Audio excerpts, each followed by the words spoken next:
Yes. But so far I have never come across a tafsir of Surah Ar-Rahman which shows its links, its direct links with Akhirul Zaman and with the Malhama. I've never come across any hadith, any tafsir which has done so far. My critics are going to say, well, if he is the first person to ever say something, no one ever said it before, well, then he has to be wrong. And my response is, okay, I'm wrong. So then what do? Forget me and go about your way and leave me alone if I'm wrong. All right? I am making no effort whatsoever to convince you that I am right. And I am warning the people, do not accept my views unless you are convinced that they are correct.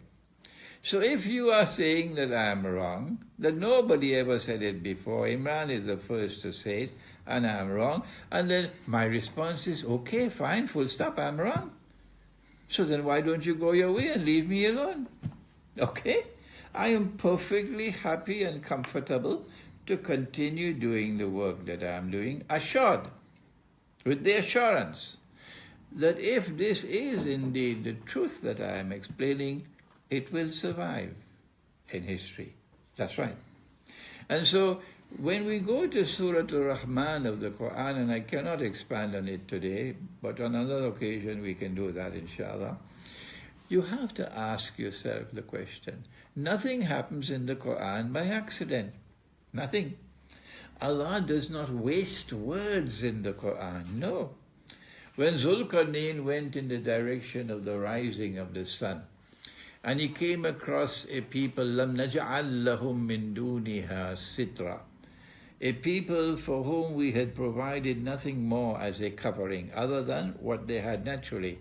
So hence a people perhaps living a primitive way of life. What would he do? How would he respond to them? How would he use power with them? Allah uses only one word, one single solitary word to explain the response. He says, Kazalik. Kazalik. Meaning, he met them like that and he left them like that. So one word he uses, one. Should I repeat that for you? He uses only one solitary word. So then why in Surah Ar-Rahman does he repeat 31 times فَبِأَيِّ آلَاءِ رَبِّكُمَا تُكَذِّبَانِ? Has anyone ever answered that question? Is it by accident that Allah has done this? Why this superfluity? Why this repetition? It cannot be by accident. Then give me the answer. Tell me what is the... And I'm speaking now to my critics who are relentless in attacking me and in closing the doors of the masjid to me. Shame on you. I'm asking you to answer me, not those who are coming to me humbly, with humility, with hunger in their hearts for knowledge, with thirst in their hearts for... I'll never speak to them like that, not at all. But to you, who shut the doors of the masjid to me, I'm asking you for the answer. Don't you have any shame? When will you give me the answer? Why has Allah repeated 31 times in Surah Ar-Rahman, فَبِأَيِّ آلَاءِ رَبِّكُمَا تُكَذِّبَانِ? I'm not going to give you the answer, no. No, I want you to tell me the answer. But if you go to Surah Ar-Rahman, you'll see the Malhama in Surah Ar-Rahman. And you'll see who the Malhama is going to be attacking, who are going to be destroyed in the Malhama. And you'll see the evidence in Surah Ar-Rahman that is most certainly harmonious with a nuclear war. Thank you. Umar radiallahu anhu swore by Allah's name in front of Prophet sallallahu alaihi wasallam that Ibn Sayyad was indeed Dajjal, and the Prophet remained silent on this matter. If the Prophet did not disagree with Umar radiallahu anhu's statement, then why should we say that Ibn Sayyad was not Dajjal? Good. Fine. Let us now use proper methodology. Yes. Sulaiman alayhi salam saw a vision.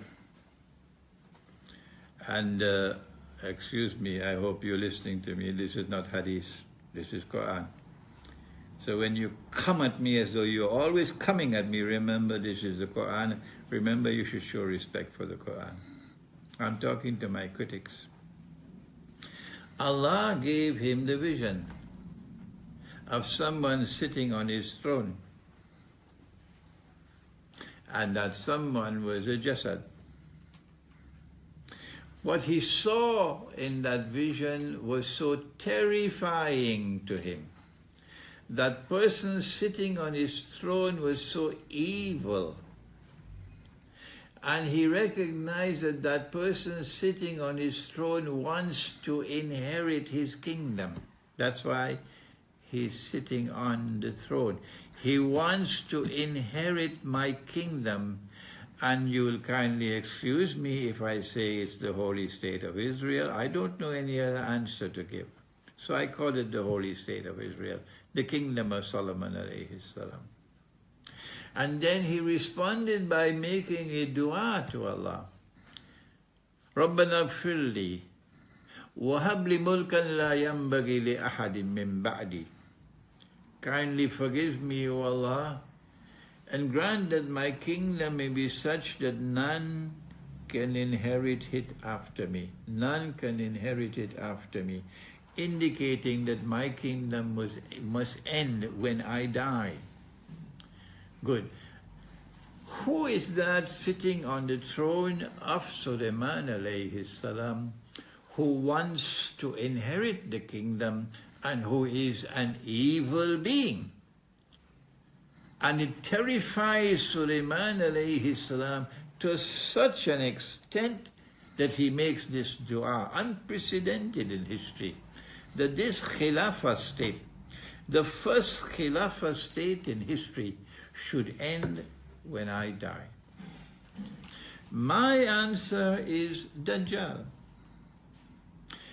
If you're not comfortable with my answer, there is no problem. You can have another explanation. But if you go beyond that to say that I'm wrong and I'm misguided, you must tell me what is right, so that I can be sure that I'm wrong. What is right? That you're not doing that.